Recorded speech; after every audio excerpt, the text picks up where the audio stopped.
Hi, Edward Reformina here, author of Pinoy MLM Expose and the creator of Sponsor More Downlines. In this 3-part video training, ituturo ko sa iyo yung mga secret sponsoring strategies na nadiskubre at natutunan ko na tumutulong sa akin para makapag-sponsor ng 10 up to 23 direct downlines every single month.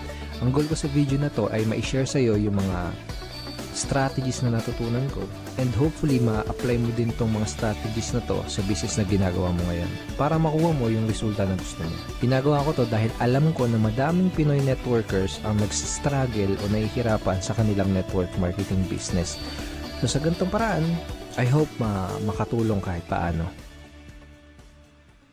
Ang una natin pag-usapan ay yung mga common problems na na-experience at nararanasan ng mga Pinoy networkers sa kanilang network marketing business. Una sa mga problem na yon ay yung puros hindi qualified ang mga na-invite na prospect, kaya puros rejections din ang napapala nila.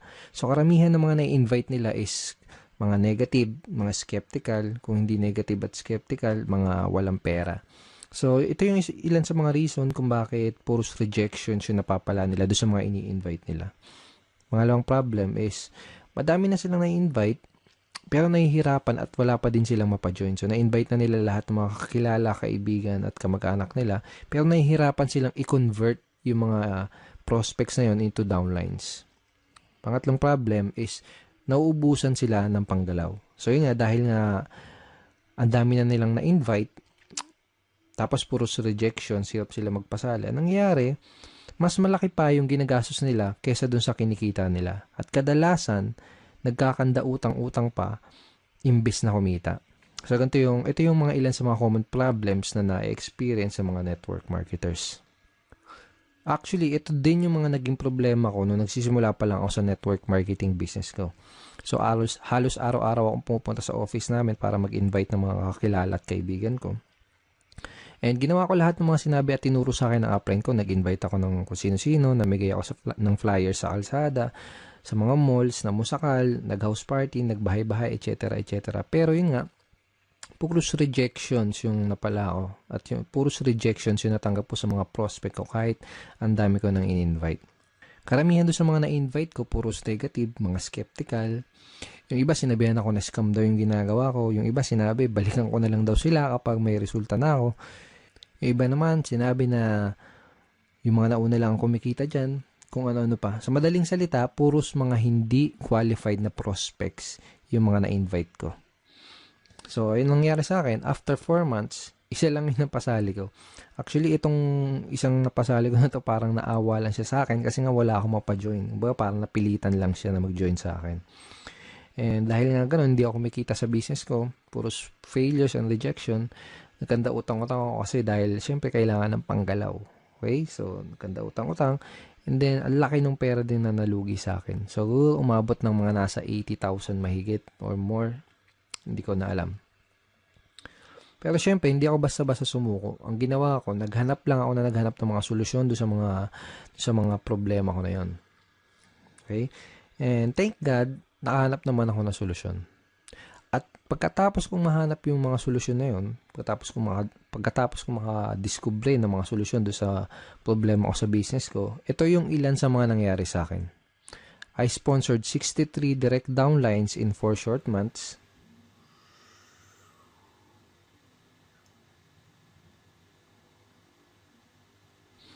And consistently na din ako nakakapag-sponsor ng 10 up to 23 direct downlines every single month.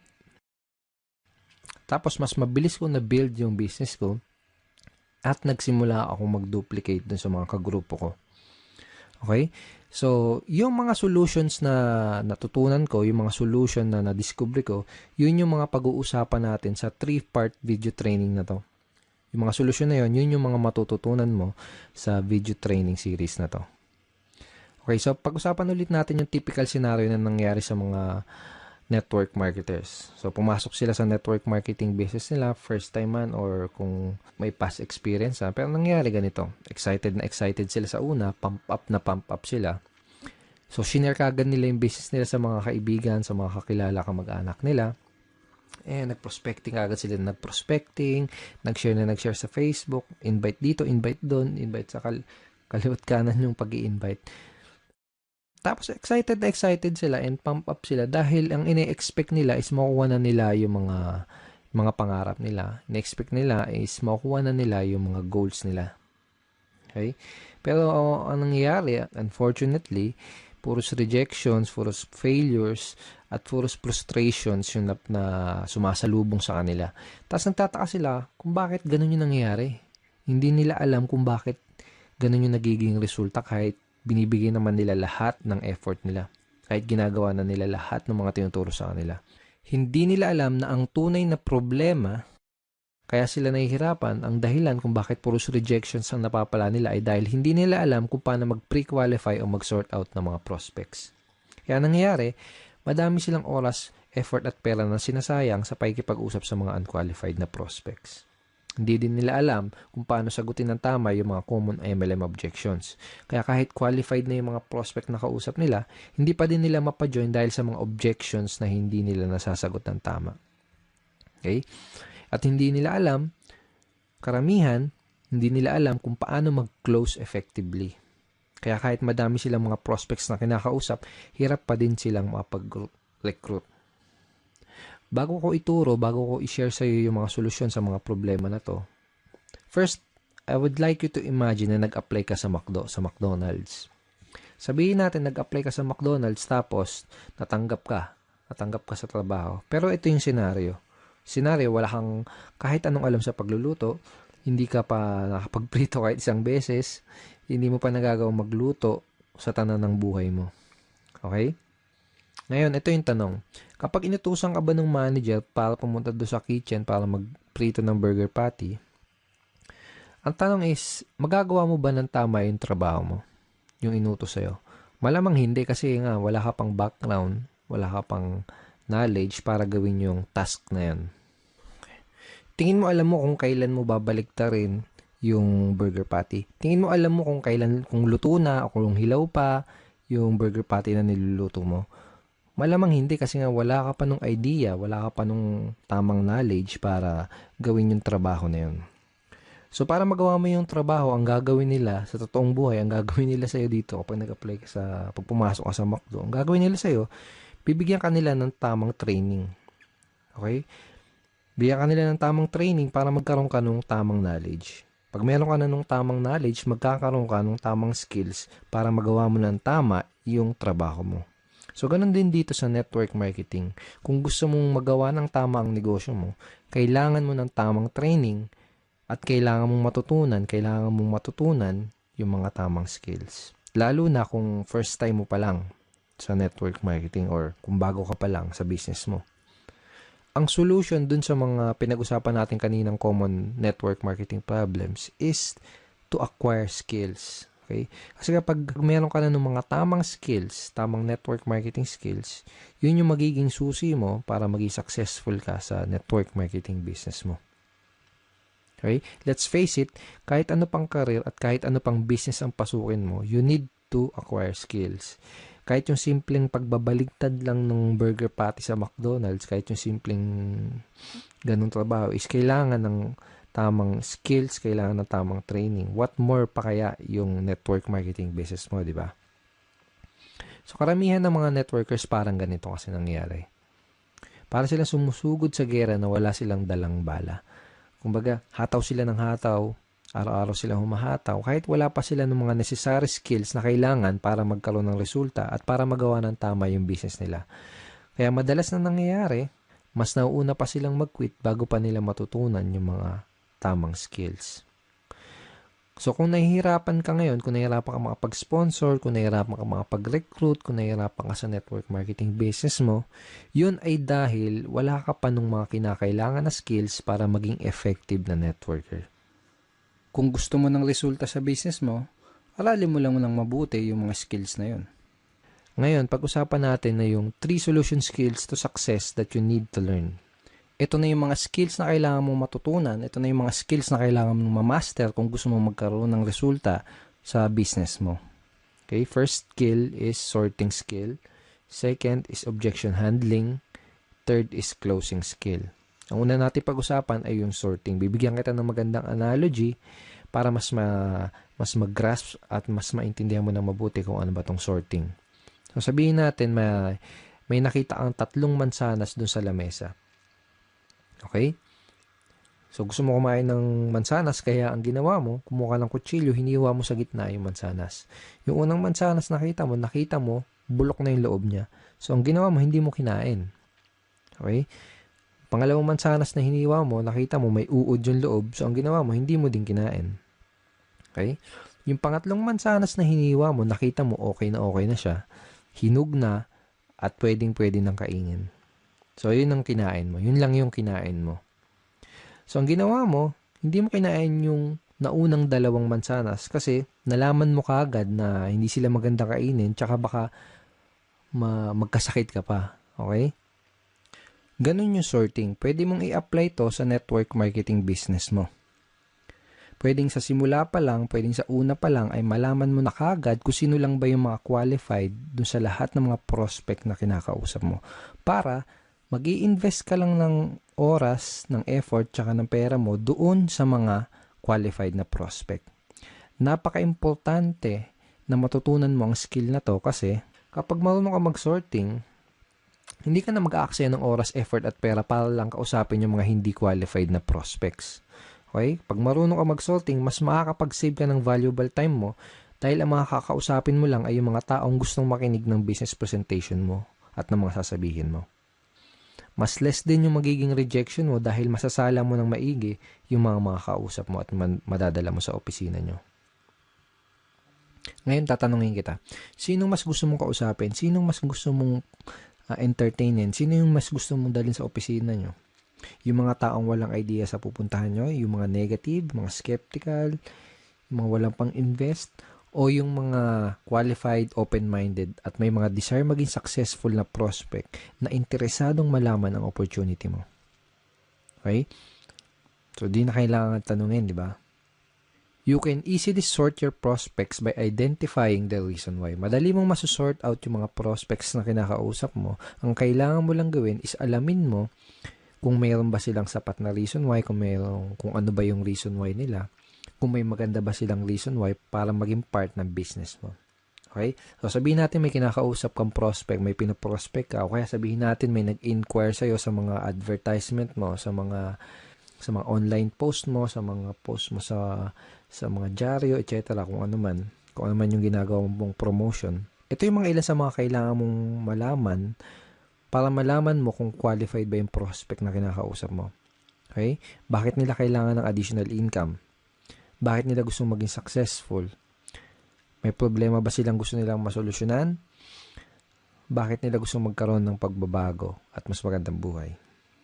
Madali mong ma-identify yung mga reason why ng prospect mo by simply asking the right questions. This time, gusto kitang bigyan ng mga example questions, example lines na ginagamit ko para magawa kong malaman kung yung mga reason why ng prospect ko, para magawa kong malaman kung qualified ba yung prospect na kinakausap ko. So, sabihin natin na introduce mo na yung opportunity mo. Ito yung question na pwede mong itanong sa kanya para malaman mo kung ano yung reason why niya at para malaman mo kung qualified ba siya na prospect para sa business mo. Ito. Pwede mo bang sabihin bakit gusto mong magkaroon ng blank? Okay? So, sabihin natin, in-offer mo yung opportunity mo as a part-time business or home-based business, extra income o kung ano man. Ganito sasabihin mo. Pwede mo bang sabihin bakit gusto mong magkaroon ng home-based business? Pwede mo bang sabihin bakit gusto mong magkaroon ng part-time income? Okay? Another variation ng question na to ay ito. Ano yung reason bakit ka interesado na magkaroon ng blank? Okay? Again, ilalagay mo doon sa blank kung paano mo ina-offer yung opportunity mo. For example, ano yung reason bakit ka interesado na magkaroon ng home-based business? Ano yung reason bakit ka interesado na magkaroon ng part-time income? Ano yung reason bakit ka interesado na magkaroon ng additional source of income? Malalaman mo kung qualified ba yung prospect na kinakausap mo base dun sa isasagot niya dito sa itatanong mo. Kapag tinanong mo sa prospect mo to, ganito yung pwedeng isagot niya sa'yo. Okay.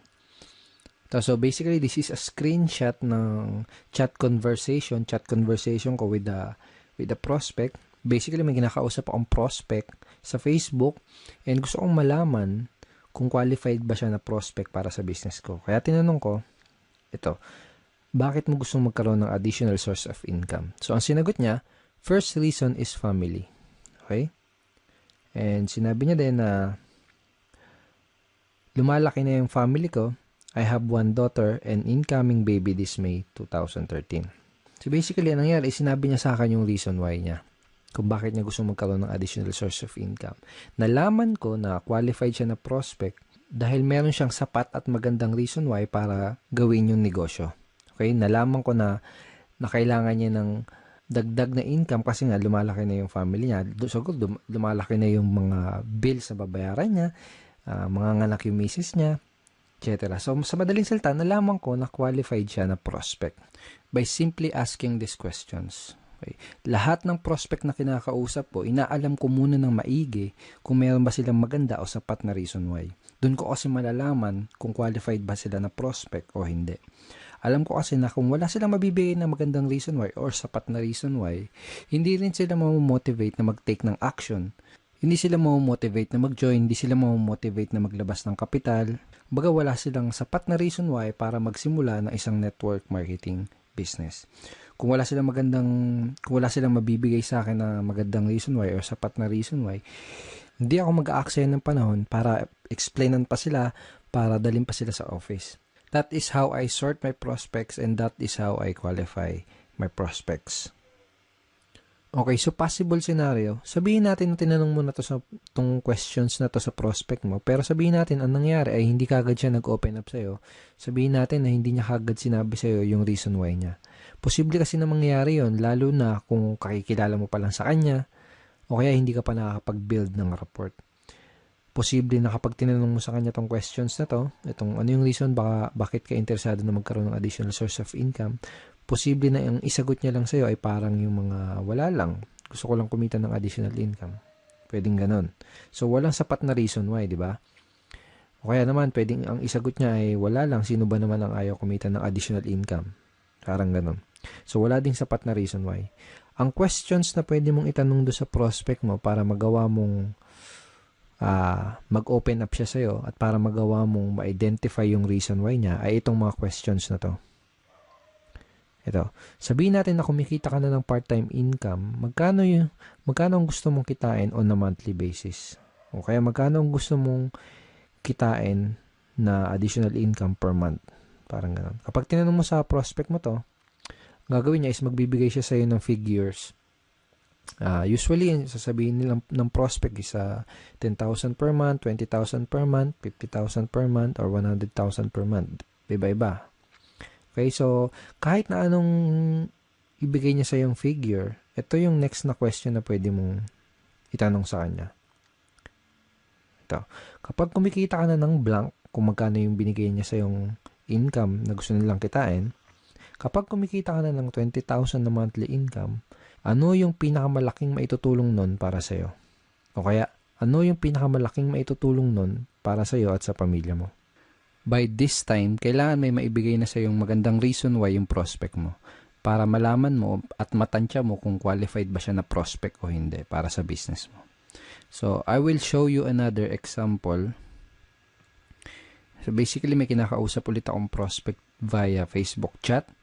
And by the way, napakita ko sa yung mga example is Facebook chat, pero obviously, dapat gamitin mo din to sa face-to-face or one-on-one or table talk conversation. Okay? So, again, may kinakausap ako na prospect via chat. Tinanong ko siya kung ano yung reason bakit niya gusto magkaroon ng additional income pero wala siya nabigay sa akin na magandang reason why. Hindi kagad siya nag-open up sa akin. So, ang ginawa ko, tinanong ko kung magkano ba yung additional income na gusto niyang kitain on a monthly basis. Ang sinagot niya sa akin, 10,000 per month. Kaya tinanong ko sa kanya itong question na to. Okay, sabihin natin na kumikita ka na ng 10,000 na monthly income. Ano yung pinakamalaki maitutulong nun para sa'yo? Ang sinagot niya, sa pag-aaral po, pang-araw-araw na gastos sa bahay. And sabi niya, nakikitira lang po kasi ako sa kamag-anak ko. So by asking this simple question, napakasimpleng question lang naman, di ba? Pero very, very powerful in terms of identifying your prospects reason why. And very powerful para magawa mong mag-open up sa'yo yung prospect mo. So, by asking this simple question, nagawa kong mag-open up yung prospect at nalaman ko na qualified pala siya dahil may maganda at sapat na reason why pala siya para gawin yung business. So, pag alam mo na yung reason why ng prospect mo, pwede ka na mag-move on dun sa next step, which is to introduce him or her dun sa business opportunity na ina-offer mo. So, kapag alam mo na yung reason why ng prospect mo, kapag alam mo na yung gusto niyang monthly income na kitain, ito yung line na pwede mong gamitin para madali mong ma-invite yung prospect mo doon sa inyong business opportunity meeting or BOM, sa inyong seminar or online video, kung ano man. Depende sa company nyo. Every company, iba-iba yung sistema nila. Okay, so ito yung line na pwede mong gamitin. Kung may maipapakita ako sa yung paraan na pwede kang kumita ng blank per month doing part-time para their why, isisingit mo dyan yung reason why na sinabi sa'yo ng prospect mo. Willing ka bang tignan kung ano yun? So, for example, kung may mapapakita ako sa yung paraan na pwede kang kumita ng 20,000 per month na income doing part-time para magawa mong matulungan yung asawa mo sa mga gastusin nyo or para magawa mong mabayaran lahat ng mga pagkakautang nyo or para makatulong ka sa mga magulang mo, willing ka bang tignan kung ano yun? Kapag tinanong mo sa prospect mo tong question na to, ano sa tingin mo yung isasagot niya sa'yo? Tingin mo sasagutin ka niya ng, hindi ako willing tignan yan. Wala akong time. Ganun ba yung sasagot niya? Most likely, ang isasagot niya sa'yo is positive answer. Ang pwedeng isagot sa'yo ng prospect mo ay tulad ng, sige, willing akong tignan kung ano yan. O kaya, mukhang okay yan ah. Ano ba yan? Sige, willing akong tignan kung ano yan. Para mga ganun. So, this is a very effective line na pwede mong gamitin para madali mong ma-invite yung prospect mo dun sa opportunity meeting nyo. Napaka-effective nitong line na to dahil ginamit mo yung reason why ng prospect mo dun sa invitation mo. Ngayon, pag-usapan natin kung ano yung mga pwede mong gawin para mapakinabangan mo na maigi yung mga tinuro ko sa'yo dito sa video na to. Okay? So, ito yung mga kailangan mong gawin. Una, write this example sorting questions that I gave you. So, mamaya balikan mo tong video na to, i-play mo ulit, tapos isulat mo sa papel o kaya i-type mo sa cellphone mo or sa iPad mo yung mga example questions na binigay ko sa'yo. Okay? Second, read this line ng paulit-ulit and try to internalize them. Okay? So, wag mo kabisaduhin. Okay? Mas maganda kung ma-internalize mo siya. Mas maganda kung mas maintindihan mo kung ano yung reason bakit mo siya tinatanong. Basta, tandaan mo, yung mga example questions na binigay ko sa'yo, ang goal mo, kaya mo gagamitin yung mga example questions na yun, ay para ma-qualify mo yung prospect mo at para malaman mo yung reason why nila. Okay? Pangatlo, start asking these sorting questions to your prospect. So, kung may kakausapin ka na prospect mamaya, bukas o sa isang araw, start using these questions. Simulan mong gamitin at itanong yung mga question na yon sa mga prospect na makakausap mo para magawa mong masort yung mga kinakausap mo na prospect at para malaman mo kaagad kung qualified ba sila o hindi sa business mo. Pag ginawa mo yon, mas makakapag-save ka ng time, ng effort, tsaka ng pera mo. Okay? So, thank you so much for watching this video. I hope madami kang natutunan di sa training video number 1. In training video number 2, pag-uusapan natin na yung some of the biggest misconceptions ng mga networkers. Ito yung mga maling akala ng mga networkers na pumipigil sa kanila para magkaroon ng resulta. Pag-uusapan din natin sa training video number 2 kung paano mo sasagutin yung mga common MLM objections. Bibigyan din kita ng free PDF script na magagamit mo sa pagsagot nitong 3 objections na to. So, don't forget to check your email for training video number 2. Ipapadala ko sa iyo yung link ng video number 2 sa isang araw. Hindi bukas, sa isang araw. Okay, sa baba ng video na to, may makikita kang like and share button. Huwag mong kalilimutan na i-click yung like and huwag mo din kalilimutan na i-share tong video na to. And pwede ka rin mag-comment sa baba. Kung may gusto kong itanong, pwede mo rin i-type yon sa comment box below. And I will try my best na sagutin yung question mo. Again, thank you so much for watching this video and see you in video number 2.